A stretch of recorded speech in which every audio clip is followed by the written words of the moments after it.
Welcome to the Legacy Leaders Podcast. Are you doing the best for your client to help them create their legacy? Are you creating a plan that goes far beyond finances to help people ensure that it becomes the driving force behind all decisions? On this podcast, hosts Katie Beth Hand and Stan Miller will help you with growing your practice and your clients' peace of mind. Together, they bring the best and brightest minds to share with you how to help your clients develop their best legacy. And now, here are your hosts, Katie Beth and Stan. Welcome back to the Legacy Leaders Podcast with your hosts, Stan Miller and Katie Beth Hand. Our guest today is international business consultant, TEDx speaker, university professor, and best-selling author, Dr. Bruno Cignacco. Bruno, thank you so much for joining us. We are so excited to have you with us. Thank you very much for the invite. I feel very honored to be here. Thank you. Absolutely. So before we dive right in, I was hoping you could tell our listeners a little bit about your background and what really led you to become an international business consultant. Very interesting. Well, I started many years ago, many decades ago, as an accountant, like calculating taxes, doing audit, calculating costs. But then gradually I turned into a consultant, focus on international marketing activities, import-export activities, international marketing strategies, international negotiation, merger and acquisitions. And then what happened over time, I discovered that this is not the only way to deliver consultancy services, but also I opened up a new business unit that is about training companies and advising companies on how to become much more compassionate. This means much more human-oriented. This means nurturing relationship with different stakeholders, internal like employees and management, and external like suppliers, customer, community members, and also being profitable. I imply that company can be both profitable and human-oriented. And we started training companies all over the world, and this is very successful. Why? Because many companies are taking on this new business paradigm that is not only focused on economic factors like a profit, market share, but also focusing on people, caring for people, but also caring for the planet. That is fantastic. And tell us a little bit about your book and what inspired you to write the book. What inspired you to write The Art of Compassionate Business? Well, I read an article a while ago that was titled The Human Moment at Work, that was published on Harvard Business Review, a very famous publication. And the author started talking about the importance of developing strong, long-lasting bonds with stakeholders, especially colleagues at work, and developing connections that are strong from the emotional and mental level. And I was surprised because most of the articles that are published in this publication are about strategies, tactics, how you outpace competitors, but they didn't talk so much about relationships. I started dwelling into this topic and I discovered that there is a lot of research on this topic, research on empathy and the workplace, compassion and the workplace. There is an interesting paper that I mentioned in my book that compassionate workplace can also become much more oriented to customers. Why? Because employees that are happy can serve customers better, but also are much more willing to go to work, more willing to be committed to different projects. I started dwelling into this, and this was coronated by my new book, The Art of Compassionate Business. The first edition was published before the COVID, and the second edition was published last year at the end of the year. And this second edition is much more complete because it includes hundreds of cases of compassionate companies from different sectors. And I imply when I talk about compassion, I want to define this term because it's very important. This means that companies that are compassionate can be understanding of how people feel, how people think, and try to support them whenever possible, especially when they face challenges. And so this is very interesting because the book is very popular, not only in the academic world, for example, undergraduate degrees and postgraduate degrees, but also in the entrepreneurial world. Many business leaders start using this book and also starting to apply these techniques that are very simple to apply. And we will mention some of them during this interview. Absolutely. You know, it makes sense from just kind of an overview that if you are people-centered, human-centered in your business, you have happier employees. Of course, they're more willing to come to work and work harder, and they're happier to be there. So just from an outsider's perspective on this, having not gotten a chance to read the book yet, It makes perfect sense to me. I'd love that. Stan, I have taken up all of Bruno's questions so far. What questions do you have? So your message, Bruno, really runs against what you think of as traditional business wisdom, right? Business owners are supposed to be very hard, very tough, very demanding. And the story that you hear out in the business world is that you've got to be tough, because if you're not tough, your employees, the world will run over you and you'll go broke and go out of business. So I'm sure that conveying this message to business owners is at times a hard sell for you. And I'm curious to know how you approach that hard sell. How do you get past that Yes. that wall of conventional wisdom? Yes, I use research studies, but also I use common sense. And I want to comment about this with a very simple case. Let's imagine that we want to thrive in business. We need to rely on a stakeholder. This means that we are interdependent with all stakeholders. We're interdependent with employees. We're interdependent with management, with customers. We need also suppliers. We need the community members. Wouldn't it be nice to have all these stakeholders on our side? You cannot force them to be on your side, but you can develop a strong, long-lasting relationship with these stakeholders, and these stakeholders will contribute to this key performance indicator: profitability, productivity, efficiency. Let's talk about, for example, one example: customer. If you serve customer well, if you delight customer, this means that you exceed customer expectation. This customer not only generate profit for your company, but will recommend your company to other potential customers. So this means that customer can bring about more customers. Let's talk about this in the opposite way. Let's think that we are not serving customer well. We are deceiving customer. We're trying to manipulate them. We're trying to sell product that they don't want. This customer might leave negative reviews and will push other potential customers away. So again, developing long-lasting relationship with this customer, mutually profitable relationship with this customer are on your side. I will support your company. Instead, when you are going against customer, when you are thinking only about your own objectives, you are self-centered as a company, this customer can feel this and will be going away. They will withdraw. They will push other customers away. The same happens with employees. Let's imagine that the employees are working hard and you are paying a good salary, but the employees don't want only a good salary because these are only economic needs. Employees have emotional needs, and these employees need to be recognized. And these employees are working hard, but you do not recognize them. You take them for granted. These employees are unlikely to work hard again. Why? Because they don't feel recognized. They don't feel that they count. They don't feel value.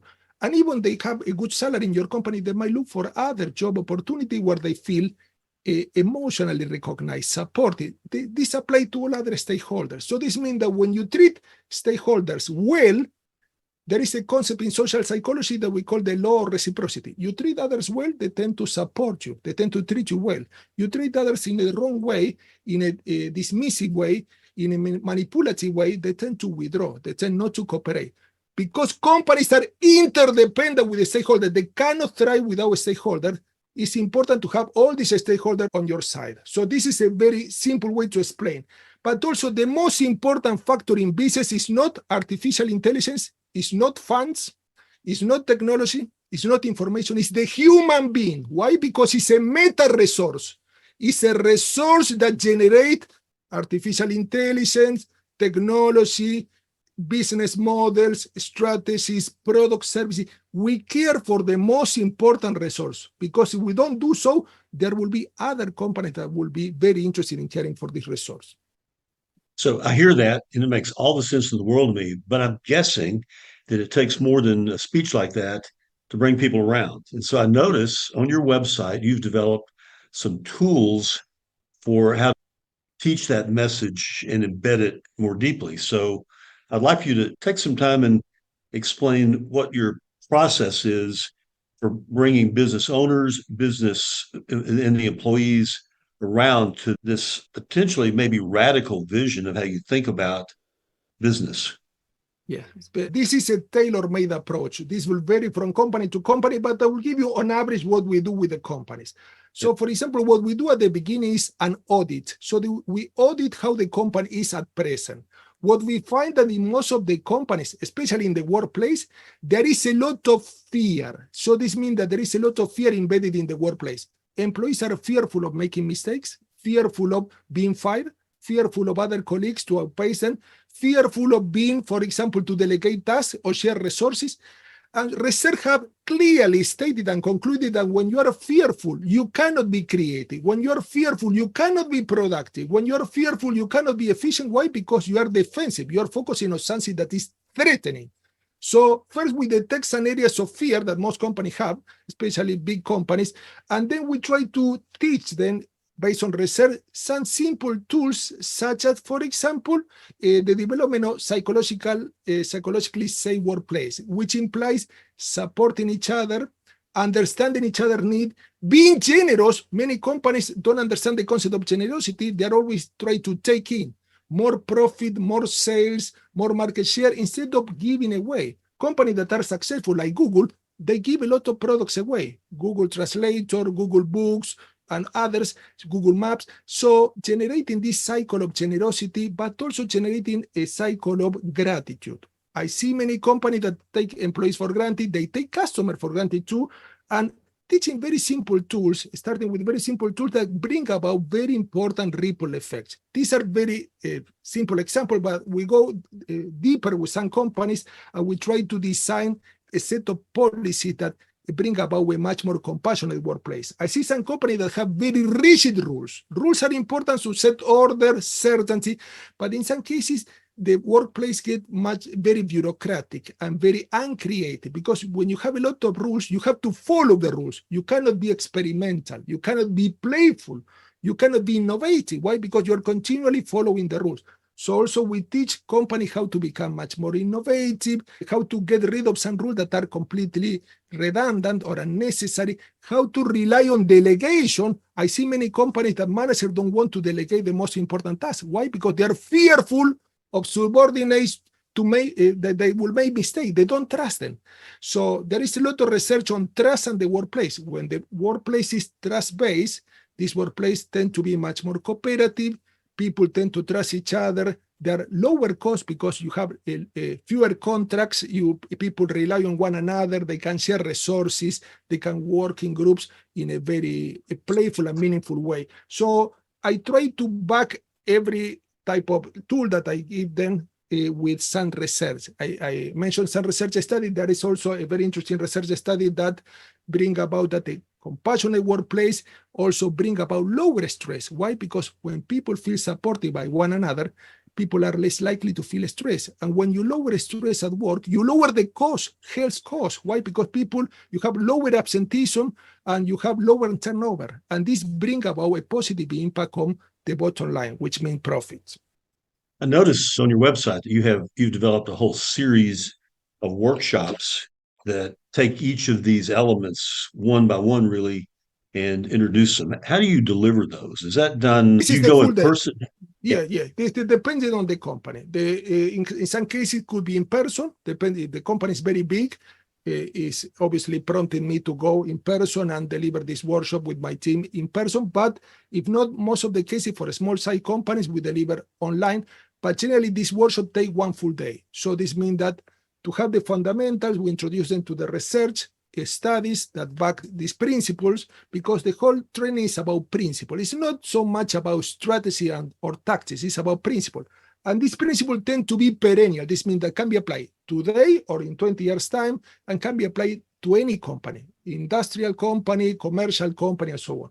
And then over the day, we give example of companies that have used this principle and they're successful. So many of them are mentioned in my book, and also how they can apply on a practical way. For example, generosity, how you apply on a practical way. Well, we give example of two types of generosity that are used by company. What we call generosity regarding tangible items means, for example, giving employees a bonus, giving something tangible that can be used in a material way, or giving something intangible that is very important too. For example, giving an employee an ear when they have some family problems, or giving employees some training or coaching, or giving employees some technical advice, or giving recommendation. I saw a company, for example, that they were downgrading and they were firing employees, and this employee give these employees some contact of competing companies so that they can apply for jobs in the competing company. This is very valuable. So this means that the company knew that this employee were not working there, and they tried to help this employee to apply for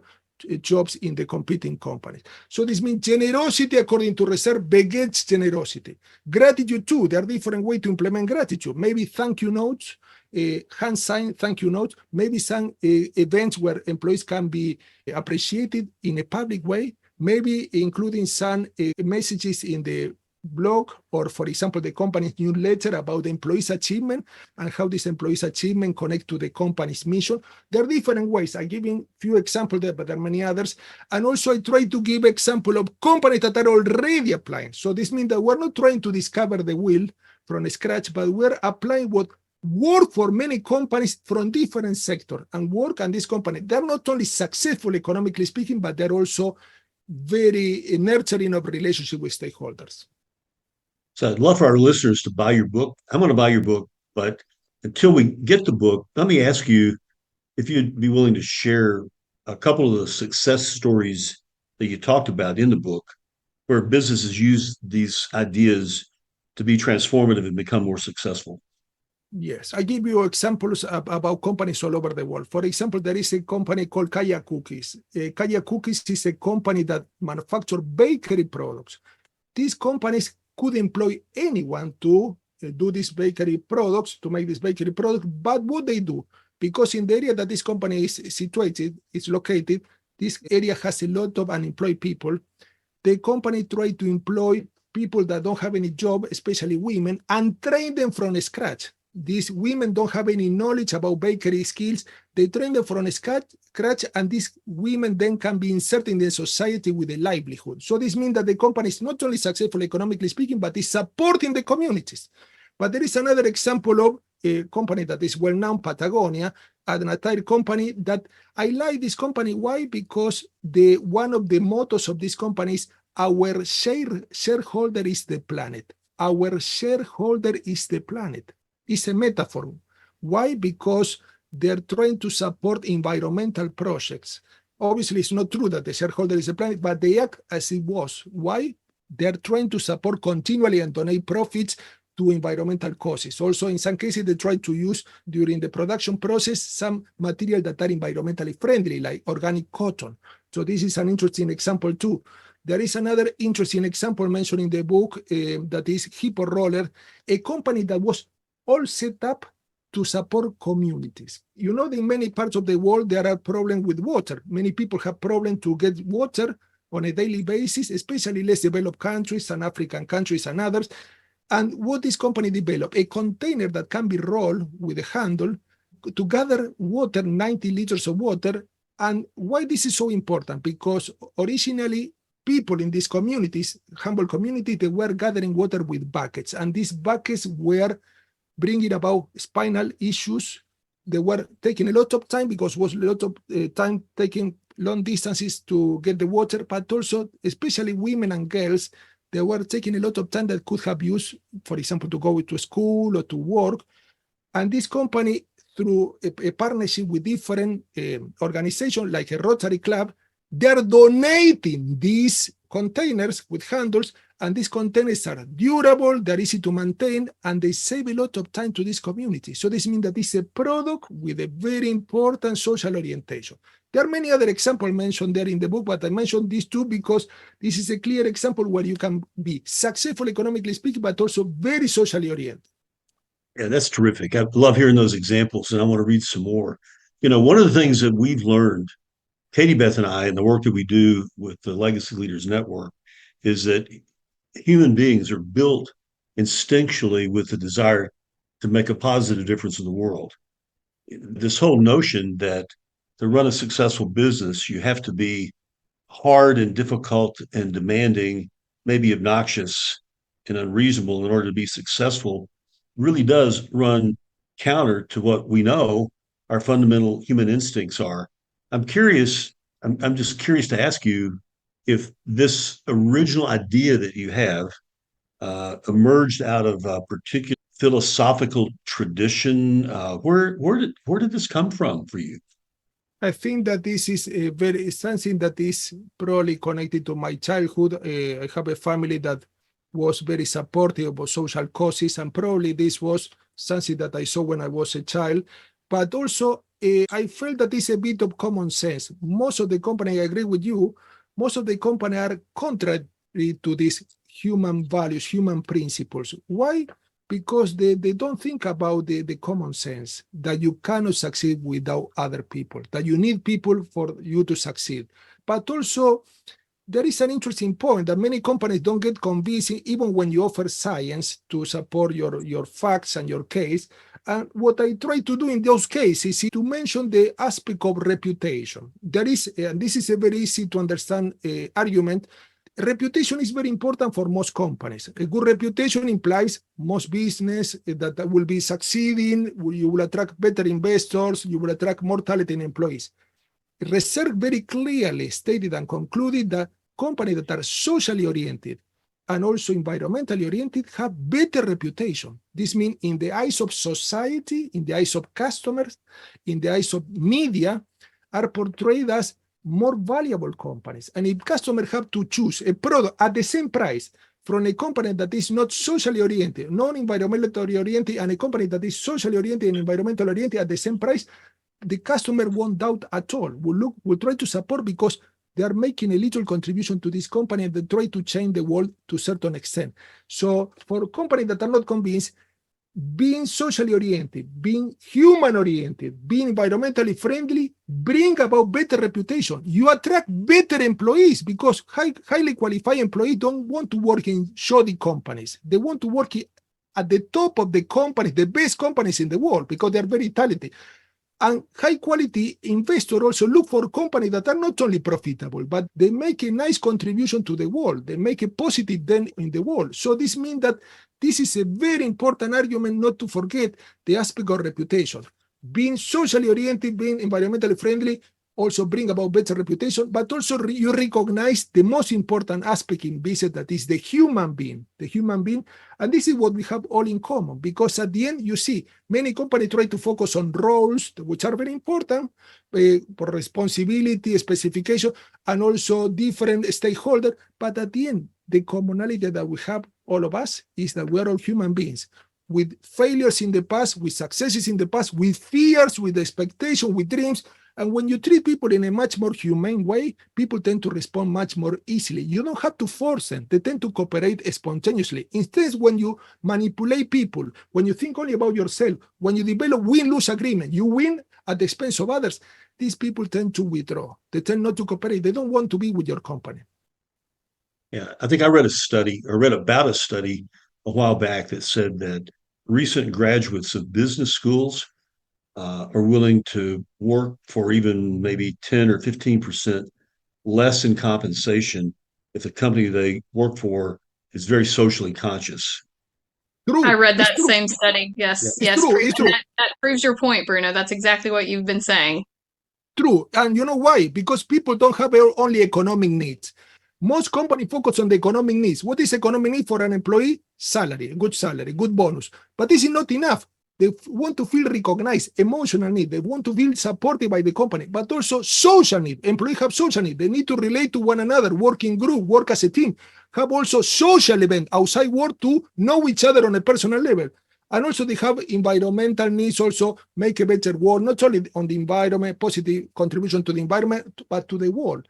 Companies shouldn't miss the opportunity to connect everyday employee tasks with a big mission. And the mission shouldn't be only economically oriented. The mission should have economic aspects to be complete and meaningful, should have social aspects, and should have environmental aspects. So this means that when the mission has these three elements, what we call the elements of the triple bottom line, profit, people, and planet, employees feel that they're making a good contribution to the company and to the world. When the company is only economically oriented and the company doesn't connect this simple task of the employee to the big mission, this employee, even when they earn a good salary, will leave this company, will look for other job opportunities.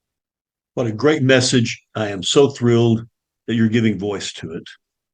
Yes, you. Stan says those three basic needs are what a company should meet. I feel like I'm talking to you, Stan. He says that all the time. So you just echoed what Stan preaches all the time, and you can see from the smile on his face how much he agrees with you, Bruno. So Good to know. very wise words of wisdom. Is there anything else you would like our listeners to know about before we have to sign off here in a moment? Yes.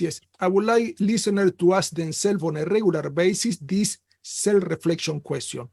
How can I be more generous to different stakeholders? Doesn't matter if you are the CEO or you are the janitor cleaning the toilet. How can I be more generous and grateful to different stakeholders? And how can I be more supportive? This means how can I be more others-oriented? Instead of being self-centered, how can I help others? How can I support others? Because when you help others, you tend to bring about a positive cycle of supportiveness. Instead, when you think about yourself, you don't expect others that will help you when you need. That is a great nugget of wisdom to close out with. Well, thank you to everyone for listening. This has been the Legacy Leaders Podcast with your host, Stan Miller and Katie Beth Hand. Our guest today was Dr. Bruno Cignacco, and to connect with Bruno, you can visit brunocignacco.com. This is also where you can copy a purchase of his book, The Art of Compassionate Business. We highly encourage you guys to get on and grab a copy of that. We will also link the site for you in the show notes to make it easy for you to find, and we'll leave you with this final question that Bruno just gave us. How can I be more generous and grateful and more supportive of others? Bruno, thank you so much for joining us on the show. We really enjoyed it. Thank you very much. I feel very honored to be here. Thank you.